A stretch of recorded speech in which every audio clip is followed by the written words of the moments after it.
Hey guys, today I'm bringing you a very special game, namely the same game but from 3 different perspectives, from 3 completely different roles, which is why I absolutely love being able to do this, because this happened during a countdown event, so everyone had the replays for me, which is really lovely. Now we started with Michael in the heavy role, and he's actually being quite forwards and he's spotting for his team, including his teammate, which is basically camping at the back. And despite being so forward, he's actually also being very careful because he's keeping the rock to his left side, which means that whoever is in town can't shoot him, while at the same time using a sort of hold down position to be completely trolled to the enemy so that they really can't do anything. They can't push him because they're getting shot from behind then, and they can't really ignore him either because he's into an important position. But they do start to turn more to the right, so now Michael has to decide what he wants to do if he wants to take more of a chance. Because the E3 that is now starting to shoot him is Little Jim, which is also a clanmate of his. And it's just, well, it's tricky because an E3 is not that easy to hit, and now Jim actually shoots him with HE, which I always think is a mistake. Because if you shoot HE, it means that your enemy will know that you're useless for X amount of seconds, while you didn't do all that much damage. But right now Jim gets away with it because he doesn't actually get penned for it and he stays full health. But then Michael spots the medium to his right and he is actually pushing a little bit so that he can shoot the medium and kill him off when he's reloaded. And the medium calling his attention is actually very good for him because the Object User 3 pushes over at that time, and even though he's shooting Michael, over Michael actually into the city, Michael has to reposition himself slightly so that he can avoid getting shot by the 263. But the 263 is actually so focused on the town that Michael can very safely shoot him. He just needs to be careful that Jim in the E3 won't shoot him in turn. Now the Object 263 is very low health, and because of that Michael actually shoots him with HE and does a whooping 6 damage or something. And that's why I think that with a kill shot you should never ever shoot it with HE if you can do it with AP or APCR or E, depending on what your premo is. And this is mostly because you want to make sure that the gun that you're shooting at is actually going to be out of the equation, out of the game, and can't do any damage anymore. But if you shoot HE, there's a much bigger risk that you actually will keep the gun in the game, because you can hit the gun, you can hit the tracks, you can hit any part that isn't really pennable and keep the guy alive. Now Michael decides not to go back and he's going after the med, but at this point Jim decides to peek over and there's no way Michael can avoid getting shot here. But he does track Jim, and that gives Bob enough time to aim and actually shoot his flank. And since Jim is getting shot from the side as well, this basically means that Jim is absolutely screwed and he dies for trying to push Michael too hard. And that's why it really pays to have your teammates behind you being able to cover you. And that's one thing that I really love about this game Michael is having, because he's being a forwards heavy, but he's also being great support for his team, because even if he doesn't get the shots in himself, his team gets the shots in, and that's very important. Because by being where he is, he's being very effective that way, because his teams is safe because they're camping in the city, and only Michael is at risk, and he's a very trolled heavy tank. But now no one else is spotted anymore, so he has to reposition and try and see if he can see someone. And by doing it this way, he's actually being very clever, because any camper that will be in the red base spawn, he won't be able to get shot from there for now. When he pushes on, he could be, but this is the safest way to explore this area without making yourself too big of a target. Now there's a guy, he shoots, he doesn't kill, but his teammate helps him kill instantly, and again, this is why it pays to have a team behind you. And I think Michael is playing perfectly that way, because as much as I'm against campers and all of it, Michael is showing you how to use the team. You can't pick your team, you can't pick what they're gonna do, but you can always use your team to your advantage. Like now, he spotted another guy, he shoots him, and everyone now knows where he is, so they will be taking positions where they can actually effectively take care of that enemy, before of course the next enemy is spotted, and now they have more of an inkling where to go. And now the roles are getting reversed, because now Michael is in the camping position together with Bob, and the other tanks are spotting in the city.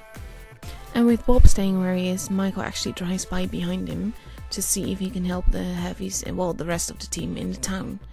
And this is actually very effective as well, because that means that regardless of what happens to the guys in town, Michael can actually spot for Bob. And again, he's a troll heavy, because he can do that duty. He just needs to be careful not to make it a YOLO move. And Michael pushes up here, and he's using the corpse perfectly here because he's using it as cover. The only thing is that he spots the TD on the map and he instantly pulls back when he really didn't need to, which cost him a little bit of time, but it's not too bad. In his case, I might have done the same because you also know that there's a guy on the left there behind the hills. Now Michael decides to be a bit more forwards to give his teammate a target. So with that being said, Michael pushes on and he's actually being careful with the buildings, not making himself too big a target, but he is effectively spotting one enemy, which instantly gets a shot from Bob into him, which does a nice little bit of damage. And as he pushes on, he actually spots Nicolas over there, who shoots at his flank and manages to bounce, which is very sad for Nicolas. And the Met is repositioning to try and shoot him. But Michael isn't having it, because anyway the Met peeks out now, Bob can shoot him together with their teammate. But Bob is actually moving in now because he also knows that time is ticking away, they don't have much time left. And Michael is being very careful as he tries to lure the medium out, which doesn't work. And then he gets shot by the Object 268, and this is a mistake that a lot of people do. When they get shot, they pull back. But if you think about it, when you get shot, there's actually about at least 5-6 seconds, whatever tank you're up against basically, where you're free to shoot whoever is shooting you. And that being said, the battle is practically over, there's nothing that can be done and it will be a draw. But I do want to take a moment to point out the amazing spottage Michael managed to do in his lovely heavy tank. Now, the second point of view that I'm gonna give you is that of Bob, namely Michael's student partner, which is driving the grill and starts by a fair deal of camping. Now, I'm not a fan of camping. I think it's a shame to use a TD that way because, yes, it can be effective and you can have big damage games, but it's not really fun to stand still in the same spot for a long time. And especially the grill, it's so mobile, it's not made for camping in my opinion. At the same time, seeing that these are people that they know that they're meeting, the fact that they can't voice communicate properly, and the fact that Michael is being excellent in his spotting, I fully understand that Bob is doing this, because versus enemies that you know and that are good, this can be a lot more effective than being in their faces, because those enemies that are good will also know exactly how to HE you. So even if Bob were to be more forwards, he'd have to be extra careful not to get shot at. But because he's all the way to the back, and because of the hills, and because they have enemies that know who they're dealing with, those enemies are not really peeking out over the hills and not giving Bob a lot of chance to do tons of damage. So Bob is just looking around looking for a target, and every time he sees one, they go into hiding and he can't shoot them. But now he actually has targets nearby and he knows that he's gonna get spotted, so he's actually making a very clever move of shooting and then instantly going into the ditch to avoid getting shot and basically raped instantly. And you see Bob's gameplay change instantly. He's still very passive, but that's mostly because he's now being ultra careful, because there's two tanks where the IS-8 is, not just the IS-8, so he needs to be very careful that he won't get HE'd if he is spotted again. And while being in that position, he does try to be an effective teammate, but he can't really do anything, so he's just trying to see if he can get his gun aligned right so that he can do damage, but he shoots and he misses, and this while we see Michael do his 6 damage shot. And as he's trying to find that right angle, he's keeping an eye on the IS-8, he's keeping an eye on what's happening in the middle with his teammate, and as he pushes up, he gets spotted and he instantly pulls back and hides some more. Because, well, Krill is a very juicy target and there is an E3 there that would love to shoot him. And it's only after he sees the enemy start moving that he peeks one up and over and takes a more confident position where he can actually shoot people from. So that when he spots that nice little guy over there, he can shoot between the rock and the building and actually hit the guy, which is just lovely. This is the same point where Jim decides to push over and try and get Michael. And Bob does not let that sit easy. He shoots Jim, and soon after Jim will die, as we remember from Michael's battle. And though Bob is obviously hoping for the kill shot, he doesn't get it. And then he decides to try and shoot another guy, but he misses that shot. And he stays a little bit where he is, starting to move, but not quite actually pushing through with it, because he would love to shoot that guy. So he takes a blind shot, not really knowing if it's spent or not, and then stays where he is, mostly to support Michael. And this is why I adore Bob. Bob is a really good team partner, because he will also keep your best interest at heart, not just his. So with Michael being there, the IS-8 getting shot, and him still not being spotted, he stays pre-aimed where he was, so that if the IS-8 pops up again, he can actually shoot him. But he doesn't do that there, and at this point Michael is heading towards the section. This is basically the spotting that he did. Bob pulls back into the camping position and just waits to see what Michael can pick up basically. And at this point Michael spots the IS-8, and the IS-8 is gone before Bob can even aim at it. But now with the IS-8 gone there and the other enemies not being spotted, the chances are very unlikely that Bob will find any target where he is right now. So with that in mind, he actually starts moving again and heads towards Michael to have his back from a more basically close location. And this mobility and the speed with which you see the grill moving now is actually why I love the tank. It's so accurate, it's so mobile, it's just absolutely lovely. And Bob is not being entirely careful here, but I understand that because there's no one around to actually spot him. And by driving on the ridges as he is, he can make himself very effective by shooting almost immediately the moment that he stands still. Like now, he knows that there's a guy going over there, but he can't actually shoot them because they disappear from sight again. So he just stays where he is to camp, while his teammates get shot and actually drives down a cliff a little bit. And at this point, Michael is going back towards their spawn to see what they can spot. And Bob is taking another camping position, more to the back but at a little bit higher hill, so that he can hopefully do some shooting. But he doesn't really have a target right now, so he just positions himself as ideally as he can, while counting on Michael to do some spotting. And I think overall this is what cost them the game, because they're both playing pretty hesitantly, pretty defensively, which with the time that they had, they didn't really have time for. So they should have pushed more aggressively to get anything done. At the same time, because of who they were meeting, that could have worked out very badly for them. So I understand them not actually doing that. But I love how this team shows how platoons can build on each other. And now Bob actually has to reposition to shoot the guy. But he does, and it does a nice bit of damage. And at that moment Bob decides to move because he's spotted. He does get shot for it, but it's only a little bit of damage, so he's not too worried about that. But with the time left and with him having the biggest gun, he knows that he has to go down. There's no targets for him here to shoot, and Michael can be in a lot of trouble unless he appears there. So with grill mobility, he just goes right on in and basically stays more to the back to avoid being primary target, because it's a lot more useful for Michael to be primary target. And as he drives out of cover, he takes a quick snapshot at Nicolas, but he doesn't actually hit. He does get hit himself, and that makes him a one-shot for the 268, which doesn't actually shoot him. So Bob repositions, kills the guy, and then repositions again to try and get the 268. There's no way they're gonna be able to finish this in time, not with another tank still being there. And he shoots, he does hit, but with that the battle ends and only Nicolas is left. In more ways than one, because the last view that we have of this battle is actually Nicolas's gameplay. And Nicolas is playing this city a lot more like I probably would, and I'm not saying that's a good thing, but that's how I prefer to do it. He gets a shot into the yacht here, gets spotted, gets shot in return, but not that much damage. And he's being very forwards together with his team. And the 268 has such great mobility that this is what you can do with it, and this is how I prefer to drive it as well. Just be forwards, just be with the team, just do the damage that you can and be as troll as you can, so that you can bounce as many shots as you can while doing tons and tons of damage. And because you have a team with you, including Mets, it's actually very likely that you will stay alive, because you're not likely seen as the primary target, because there's so much more juicy targets around you.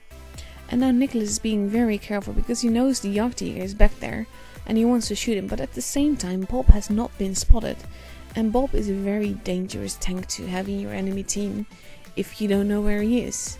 So now the IS-8 peeks over and Nicolas actually has a shot.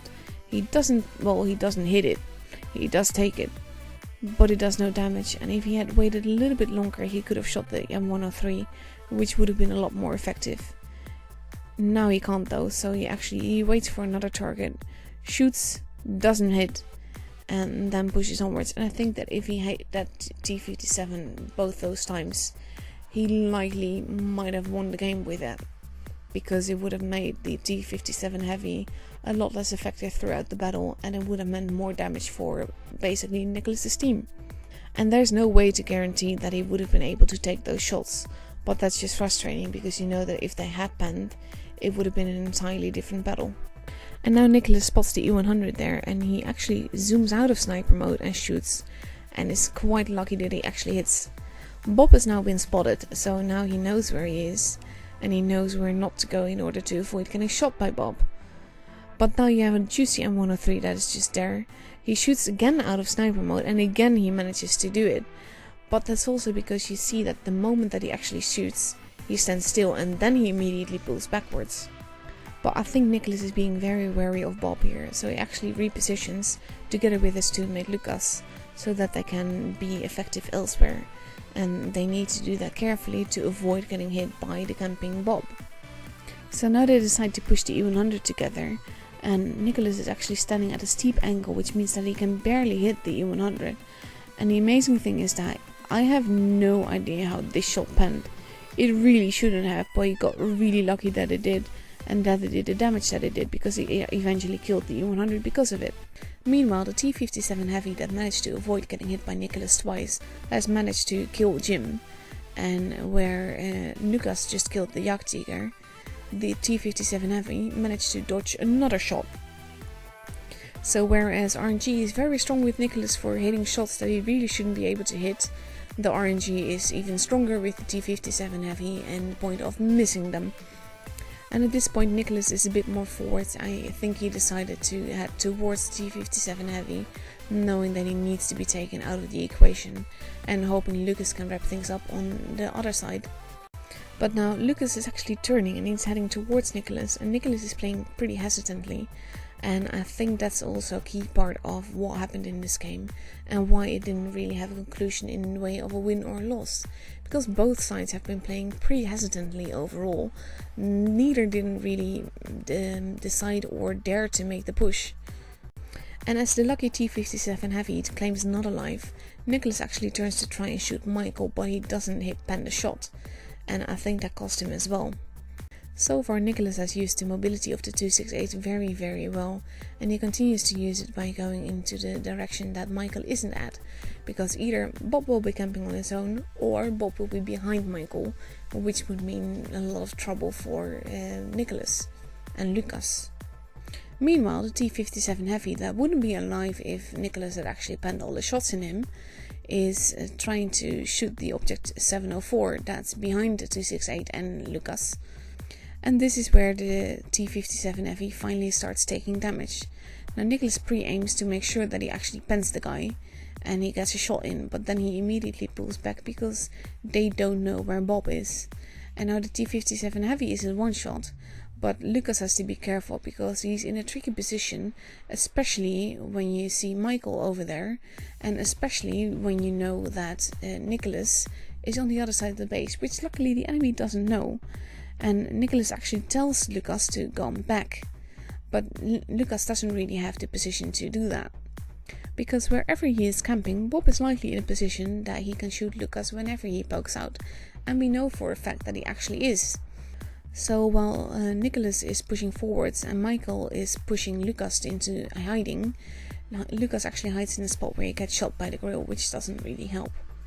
Now, Nicolas is being indecisive again, not entirely sure where he wants to go, so he drives on backwards, which is tricky because the enemies will be behind him, but he gets away with it, and then he turns around again to see if he can shoot Michael.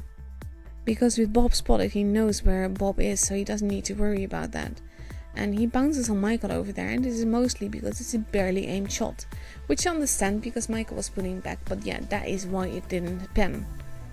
And now Lucas is really in a position that he can't do anything, because he can't push without them knowing where the grill is, and they think he's still camping behind Michael. So Nicolas pushes on, but then pushes back again, because he doesn't want to get shot. Michael is being very careful, Lucas is being hesitant because of the grill, and there Bob arrives so that he can bounce on Nicolas, whereas Michael actually pens Nicolas. And now they're in a bit of a pickle, because the position that Nicolas is in is not a nice one. Now he shoots and kills Lucas, and at the same time Michael bounces on the object 268. And this is where it all ends, because Bob shoots and he actually pens Nicolas, but the battle ends and it's a draw. Now, I absolutely loved being able to do these games and analyze them, and to basically say what all that is going on and that was happening. I hope you guys enjoyed it. I hope you guys found it as informative as I did, and I'll be seeing you guys the next time again.